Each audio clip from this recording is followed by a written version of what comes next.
Welcome back to Pass the Turn, and today we're going to be looking at Merciless Rage, which is a new Commander product from Magic the Gathering Wizards of the Coast. And this is always a great time of year for us Commander players because we get a product that is designated to making our games better. So I thought I would get the Madness deck because it speaks to me the most. One of our guys here in the studio, James, played with this deck on Monday last week, I think. Well, you can see the video up here of where we played a game, and James was designated the Merciless Rage. I had the Naya deck and Tom had the Morph deck.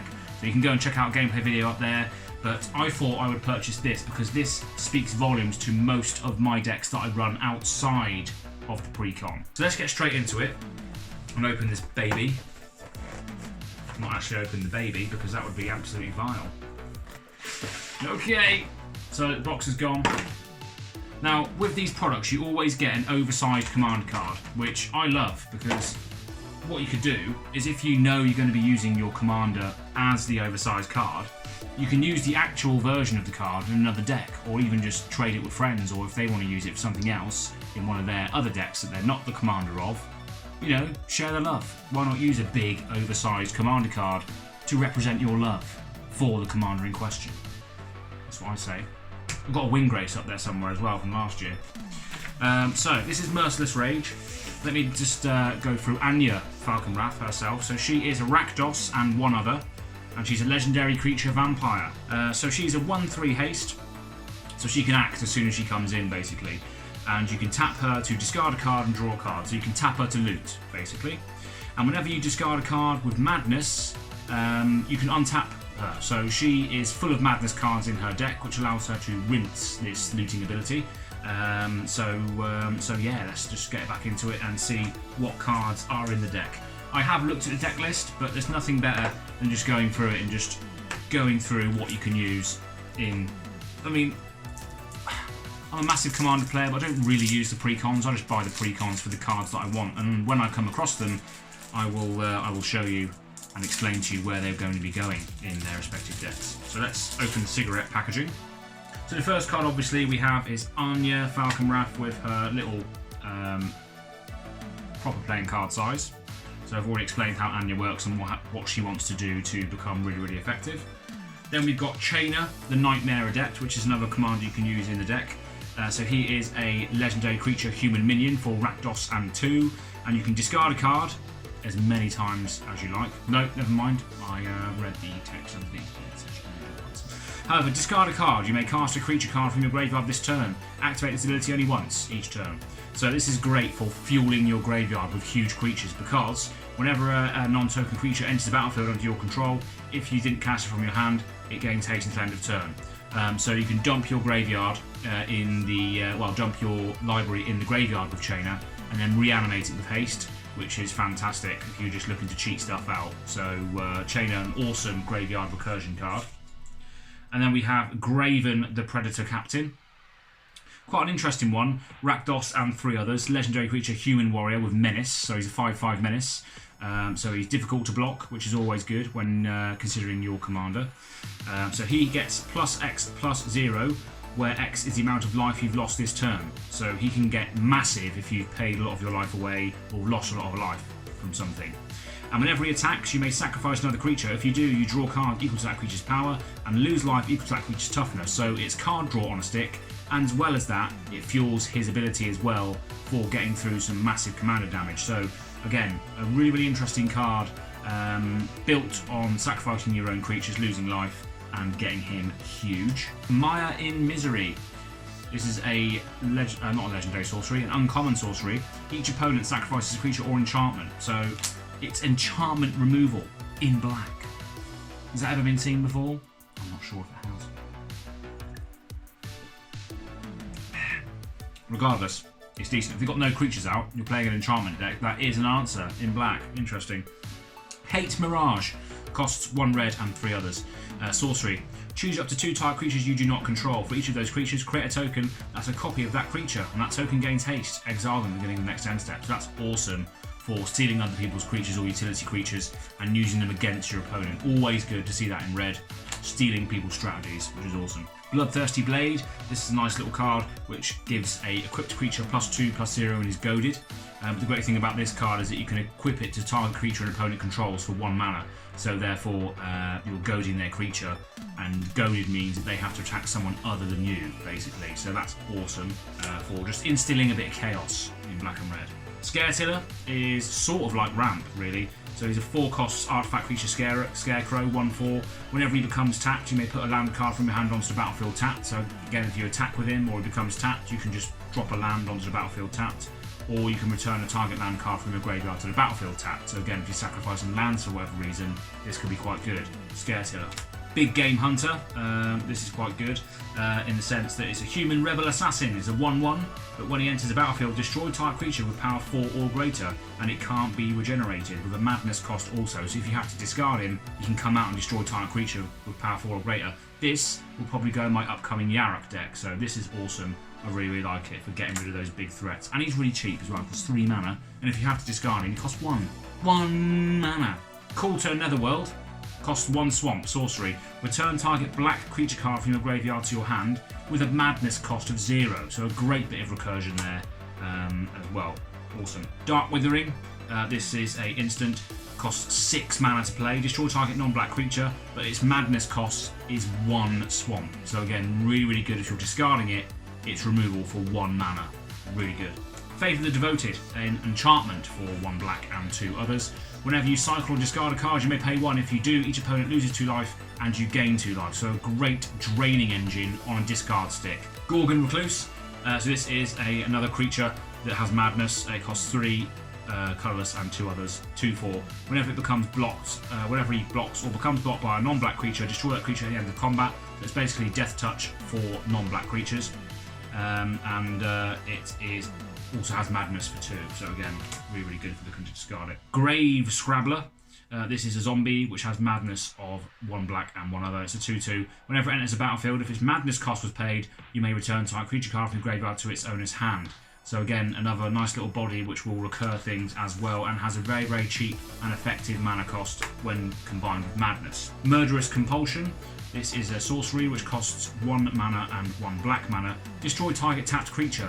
Also has madness for the same cost. So really, really cheap removal. Conditional, but still very, very good. Nightshade Assassin. This is really, really awesome. This is a human assassin. Costs 2 black and 2 others. He's a 2/1 first strike. And when it enters the battlefield, you may reveal X black cards in your hand. If you do, target creature gets -X/-X until end of turn. Also has a madness ability as well, so that's also very, very good. Plaguecrafter, this is going to be going in Yarok Desecrated. So this costs 1 black and 2 others, Human Shaman, 3/2. When it enters the battlefield, each player sacrifices a creature or planeswalker. Each player who can't discards a card. So again, I want to be getting those enter the battlefield triggers for my Yarok deck, so that's another card that I wanted to get. Sanitarium Skeleton is like reassembling Skeleton in a sense where it can be returned to your hand. It can be recurred and discarded and recurred and discarded. So again, it's not as good as more cards in the deck, which we'll come to later, but again, it's very, very useful in a card that wants to continuously discard. The Eldest Reborn, a great little enchantment saga. It costs 5 to play. The first lore counter is each opponent sacrifices a creature or planeswalker. The second one is each opponent discards a card, and then the third one is put target creature or planeswalker from a graveyard onto the battlefield under your control. So again, good at removing things, good at making people discard, messing with people's plans, and then you get a big massive creature at the end of it, so very, very good. Zombie Infestation. This is an enchantment where you can discard 2 cards to create a 2/2 black zombie. So if you want to be discarding cards, it's great because you can just dump them in the grave. Any card you want to dump in the grave, you get a zombie out of. Awesome for graveyard interactions there. Zombie Infestation. Alchemist's Greeting. This is a nice little sorcery that costs 5, 1 red and 4 others. Deals 4 damage to target creature. But it can also do 4 damage to target creature with its madness cost with a cost of 1 red and 1 other. So again, really, really cheap if you're casting it for its madness cost. Again, Fiery Temper, another card that deals 3 damage to any target and has a madness cost of 1. 1 single red. Awesome. Malevolent Whispers. Gain control of target creature until end of turn. Untap that creature, it gains +2/+0 and gains haste until end of turn. Also has a madness cost of the same value. So very, very good. Violent Eruption, an instant, costs 3 red and 1 others. This is actually quite a nostalgic card for me because I used to play it a lot when it was first printed. I can't remember when it was though. I'll find a card for it. flash it up somewhere. Violent Eruption deals 4 damage divided as you choose among any number of targets, and then you can play its madness cost for 3 and do the same thing if you're discarding it that turn, which is great. Armillary Sphere, looks like we're going into a couple of artifact ramp spells now. This costs 2, it's an artifact, and if you can pay 2 and sacrifice it and tap it to search live up to 2 basic lands and put them into your hand. So again, good at fixing your mana if you need it later on in the game, so that's good. Edron Archive, classic card, just ramp.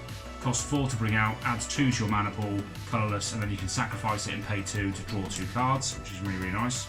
Meteor Golem, great permanent removal in any colour deck. Always good to see Meteor Golem. 3/3, costs 7. When it enters the battlefield, destroy target non-land permanent and opponent controls. So again, probably going in Yarok and Desecrated. Rakdos Locket, nice little card which allows you to add black or red, and it costs 3 to bring in, and then you can pay black, black, black, red, red, red, or a combination of whatever, and tap and sacrifice it to draw 2 cards off of it. So if you don't need it late game, use it for card draw. Great. Sol Ring. Do I need to say more? No? Probably not. A couple of random swamps. This is an awesome card I didn't even realise existed until I googled it. I saw the Spanish version. The Spanish version translated to like something Demon of Grudge or something like that. But this is the Archfiend of Spite. So this is a 6/6 flying demon, basically. This might go in my Merciless Oathbreaker deck, or maybe even my Villis Broker of Blood deck, which you are yet to see, actually, so stay tuned. But this is a 6/6 flying demon. Whenever a source an opponent controls deals damage to Archfiend of Spite, that source's controller loses that much life unless they sacrifice that many permanents, and it also has a madness cost on there as well of 5. So again, it's a really, really nice card. It's like sort of like a worse Phyrexian Obliterator in the sense that whenever it's dealt damage, they have to sacrifice that many permanents unless they lose that much life. So again, they've got that decision to make whether they want to lose life or sacrifice permanents, but I imagine they'll be losing life.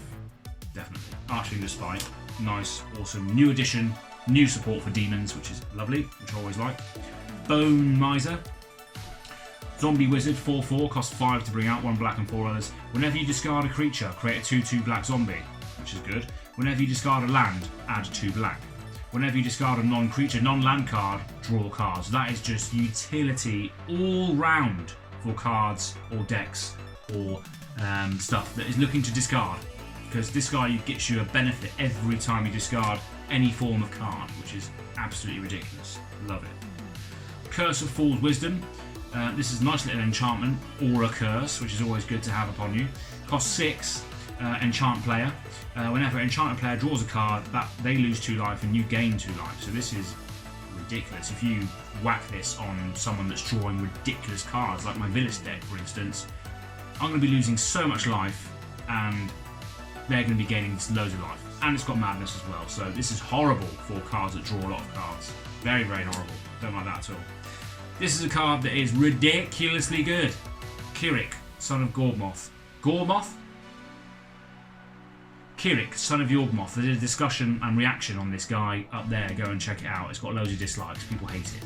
Absolutely hate my reaction to it. Kirik, son of Yawgmoth. Legendary creature, horror minion. So it costs 4 colourless and 3 Phyrexian mana, which you can pay with black or 2 life. So he can either cost 4 mana and 6 life, or 4 mana and 2 life and 2 black, or any combination of those. But he is ridiculous. He's a 2/2 with lifelink, so you can get some of that life back that you spent on him, because he's got lifelink. And for each black in a cost, you may pay 2 life rather than pay that mana. Any black in a cost, you can just pay life for it.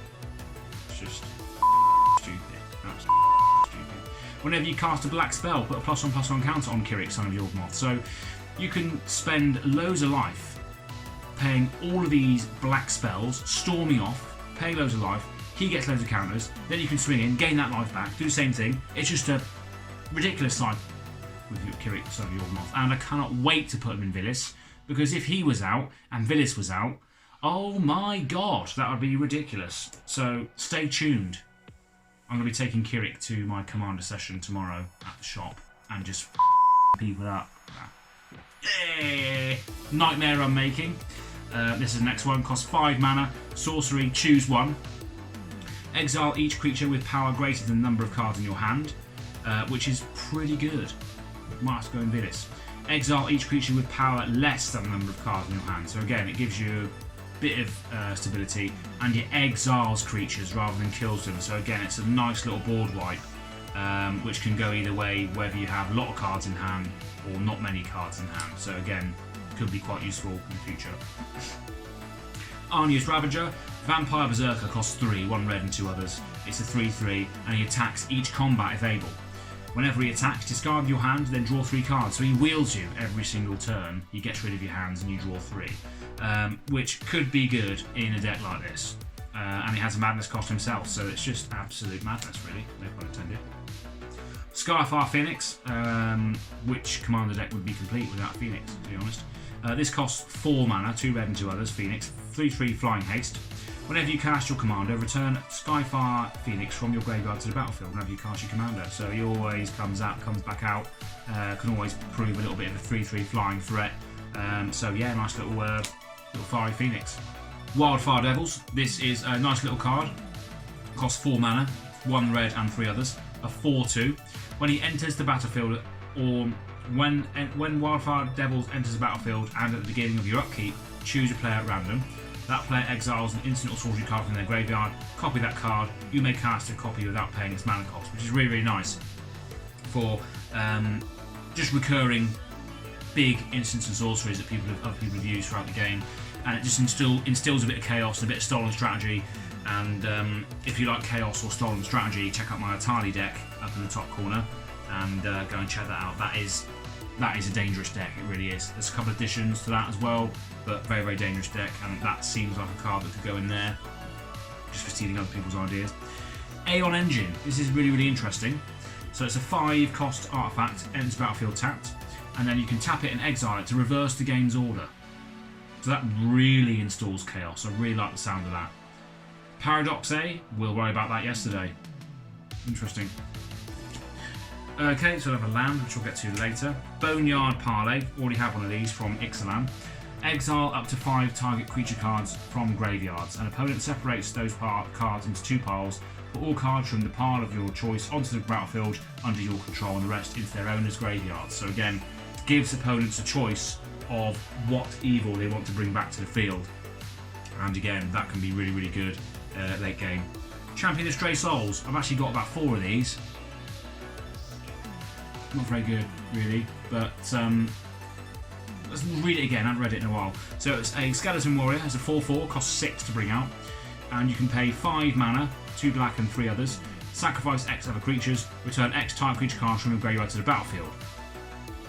So it's good for graveyard interactions, I guess. Champion of Stray Souls. And then you can also pay 5 colourless and 2 black to put Champion of Stray Souls on top of your library from your graveyard. So again, great in a graveyard deck potentially. So might have to use it if I ever build a graveyard interaction deck. But I've got a load of them from Theros, I think they're from originally, not Commander 2019. There you go. Death, Lord of the Vault is the next one.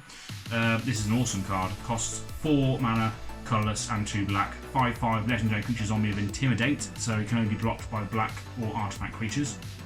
And then he can pay X and black. Put target artifact or creature card with converted mana cost X from an opponent's graveyard onto the battlefield under your control tapped. Then that player puts the top X cards of their library into their graveyard. So again, it fuels mill strategies. It also fills up their graveyard with even more stuff that you can nick to then mill their graveyard. So again, it's stealing their strategy, also putting more of their deck into the graveyard, which you can steal again and doing the same thing. So it's really, really good. Awesome.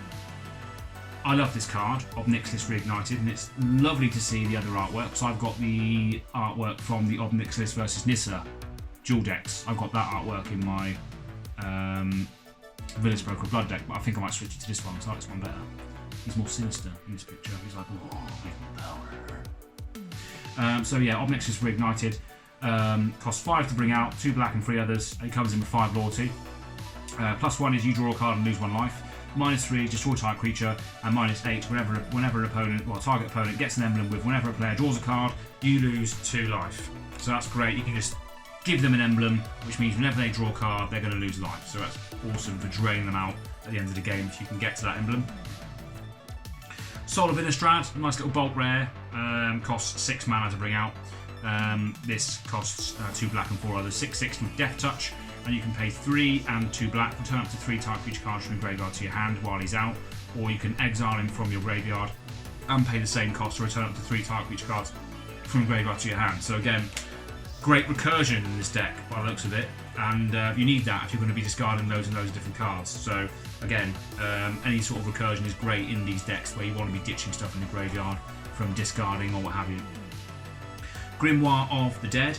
This is a legendary artifact, which I'm not sure if I've read before.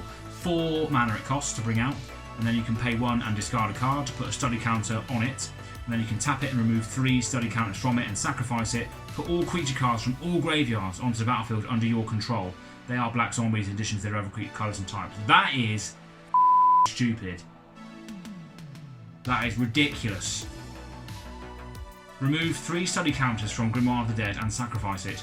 Put all creature cards from all graveyards under the battlefield under your control, and they are black zombies in addition to their other types. That is horrendous.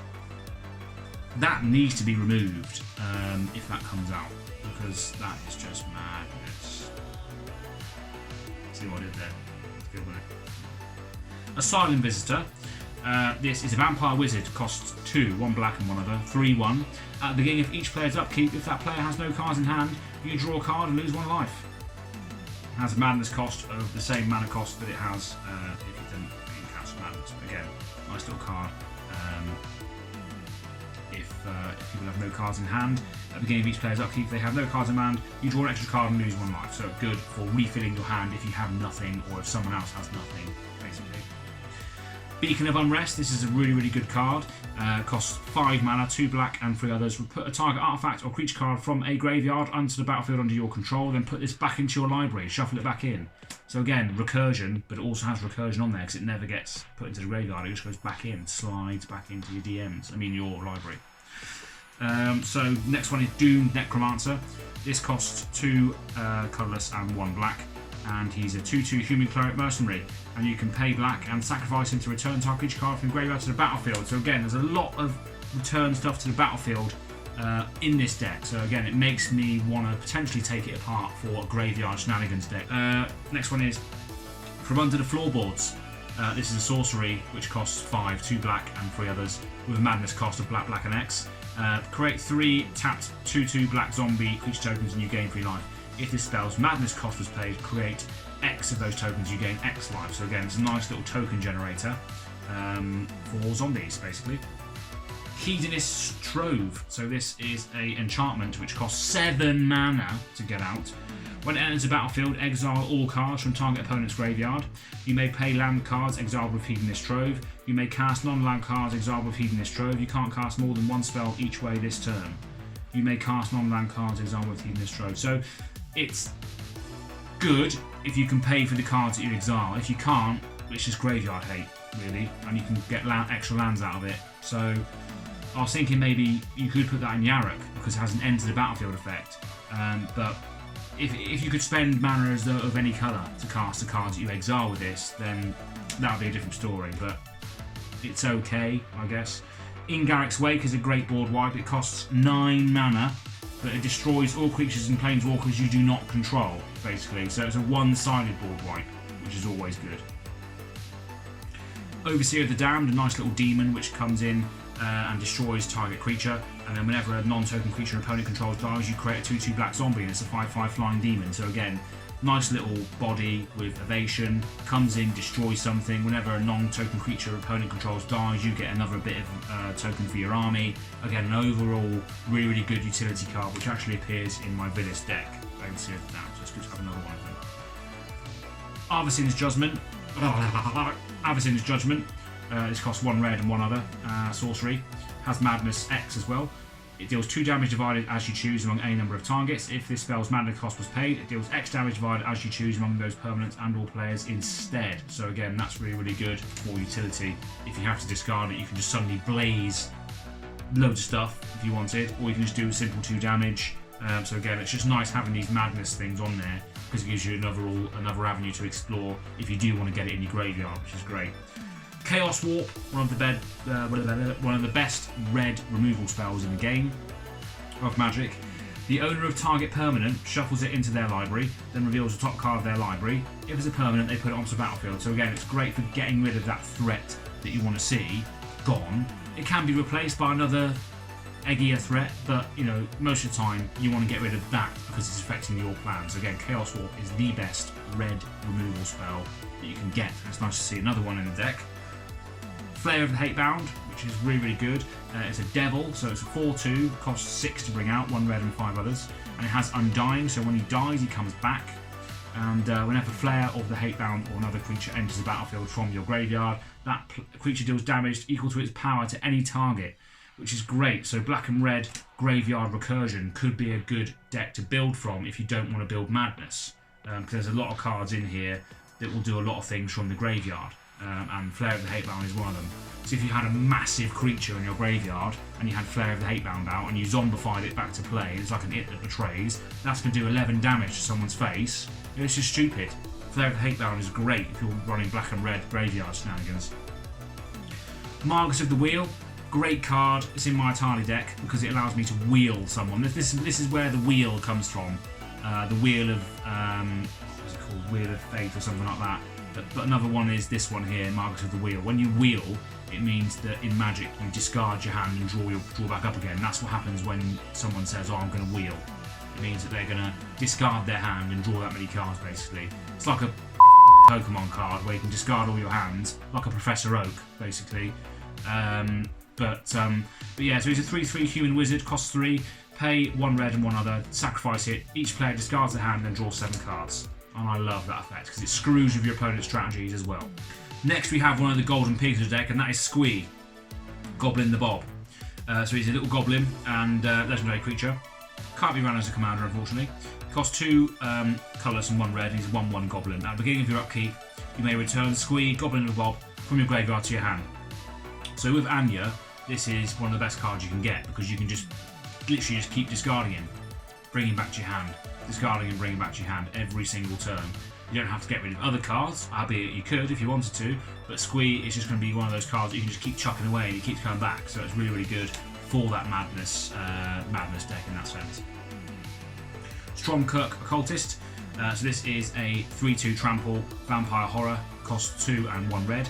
And whenever he deals combat damage to a player, or she deals combat damage to a player, exile top card of your library. Until the end of turn, you may play that card. So again, it's a little bit of insight into what's coming next and a little bit of advantage with your cards, because you can attack with that, get the next card off the library face up. You can play that turn if you want. Does it change your strategy this game?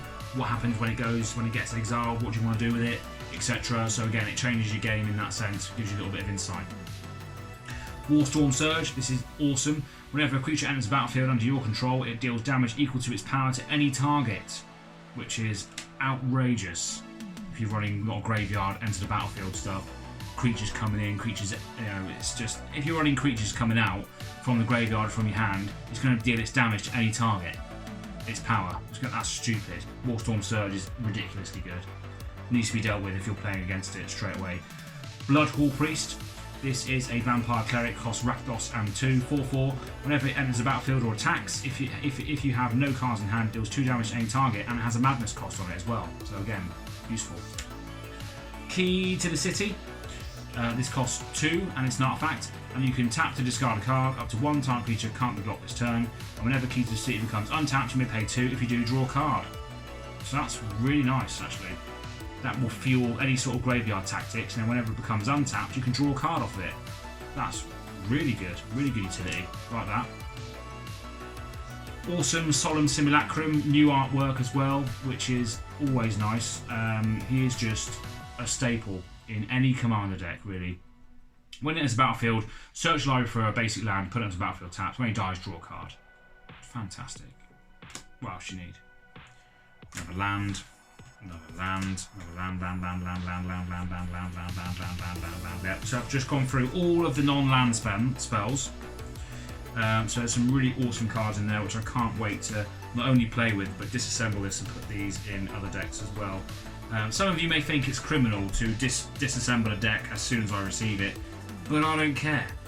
I really don't care. Right, so let's go through the mana base that comes with this deck. Starting with the non-basic lands. First, you've got an Akuum Refuge. So it's enters the battlefield tapped. You gain 1 life when it enters, and you can generate black and red. You've got an Ash Barrens, which adds 1 colourless mana to your mana pool, or you can land cycle it to discard this card, search library for a basic land and put it into your hand, then shuffle your library, so you can cycle it away for 1 mana if you're looking for a mana fix. A Baron Moor, which enters tapped, and you can pay black and cycle that off as well, but it adds 1 black mana if you want to bring it out to land. It adds 1 black mana after it's become untapped. Bloodfell Caves, when it enters the battlefield, you gain 1 life. Enters tapped, adds black and red. Cinder Barrens, enters tapped, adds black and red. Command Tower adds 1 mana of any colour in your commander's colour identity. So in this game, that would tap as black and red, and it wouldn't come in tapped, which is awesome. Evolving Wilds comes into play, and you can sacrifice it to go search library for a basic land, put it onto battlefield tapped, and shuffle your library. So it's good for mana fixing, which is awesome. Forgotten Cave enters battlefield tapped. It adds red, and you can cycle it off for a red also. Memorial to Follies is great. It enters battlefield tapped. It adds 1 black to your mana pool, and then you can pay 1 black and 2 others and sacrifice it to return type creature from your graveyard to your hand. So again, a recursion on land. That's really, really good. Mortuary Mine enters battlefield tapped. When it enters the battlefield, you may put type creature card from your graveyard on the top of your library and tap to add black. So that's probably going to go in my Yarok deck because it has an enter battlefield effect, which is really, really good. Myriad Landscape is really awesome. Enters battlefield tapped. You can add 1 colourless to your mana pool, then you can pay 2 and sacrifice it to put search library up to 2 basic lands that share a land type and put them onto battlefield tapped. So again, awesome card for getting your colours out. Rakdos Carnarium enters battlefield tapped. When it enters the battlefield, return a land you control to its owner's hand, and then you can tap to add black and red on 1 tap. Rakdos Guildgate enters battlefield tapped. Tap to add black or red. Rix Magi, the Dungeon Palace, so tap to add 1 colourless, or you can pay 1 and Rakdos. Each player discards a card, activate its ability only time you can cast a sorcery. So again, another good card for screwing with other people's hands, which is nice. Telemorphic Expanse, which is basically just like another Evolving Wilds, allows you to sack and search for a basic land. Temple of the False God, a nice little commander staple. You can tap to add 2 colourless to your mana pool, but activate its ability only if you control 5 or more lands. But remember that Temple of the False God does count as one of those 5 lands, so you only have to have 4 other lands with this out to activate that to a 2 mana colourless ability. Remember that. And remember that Past the Turn told you so. Exotic Orchard, a great card that I'm going to be running in any deck that's 3 or more colours. So this is probably going to go in Yarok. Add 1 mana of any colour that a land an opponent controls could produce. So most of the time in Commander you're playing with multiple players, multiple colours. So that's basically a tap, add 1 mana of any colour. Exotic Orchard, most of the time it will be. So definitely run that in your deck. Gaia Reach Sanitarium. So tap to add 1 colourless, and then pay 2 and tap. Each player draws a card, then discards a card. So that's really good in graveyard strategies, madness strategies. This deck, obviously, it's good in there. What more can I say about it? It looks pretty damn good. Drownyard Temple, so it taps to add 1 colourless, and then you can pay 3 to return Drownyard Temple from the graveyard to the battlefield tapped. So if you've discarded Drownyard Temple as a result of discarding cards from Anya or what have you, or wheeling, you can get that card back from the graveyard to the battlefield tapped by paying 3 from the graveyard, which is great. If you have entered battlefield effects or landfall or whatever, you can utilise that quite well. So yeah, Drownyard Temple. And finally, Sanctum of Eternity. So it taps to add 1 colourless to your mana pool, and then you can pay 2 and tap to return target commander you own from the battlefield to your hand. Activate its ability only during your turn. So that's the land base. That is the land base for the deck, and these land bases are always quite effective. If you watch the previous video that I aforementioned earlier, you will see that the mana bases do work well, even though they don't have those ridiculous 40 quid fetch lands in there. The mana base will work for what your deck wants you to do. And these precons are extremely good out of the box. And you can see that on the previous aforementioned video, which I've aforementioned about 3 times. Again, just a great product for getting people into Commander, and it was just good to sit down and unbox it for you guys and girls and creatures and lands and what have you. But again, I'm probably not going to be using this as is. I mean, it might fuel another brew for graveyard shenanigans with black and red, but probably not going to be using it out of the box. Just wanted to get a few cards out of it, so I just thought I would buy the whole thing. Because one of the cards I wanted to get out of this set was that Kirik, son of Yawgmoth, and he cost like 15, 16 quid on his own. So I thought, why not just double down and get the whole thing when he's included, and you get a load of other stuff in there like Solemn Simulacrum and all those other value cards as well that you can chuck in any other commander deck. All those cool lands as well, some tokens, a big oversized card, a couple of other commanders that you could brew with. But yeah, just generally commander products are always really good. If you don't want to buy the full pack, then go and have a look on Big Orbit. Big Orbit. That's the one that we're affiliated with, isn't it? Yeah. Go and have a look at them. If they got your singles in stock, then use our affiliate link and help support us directly. Thank you very much for tuning in yet again to another Magic the Gathering video. This will go in our Magic the Gathering playlist when we make it. But now that we're in the studio, settled down finally, we're going to be seeing a lot more videos coming soon, whether that's Magic the Gathering, board games, Yu-Gi-Oh, Pokemon, anything geeky. Expect it from us here at Pass the Turn. Please like and subscribe, and we'll see you on the next video. Thanks for watching.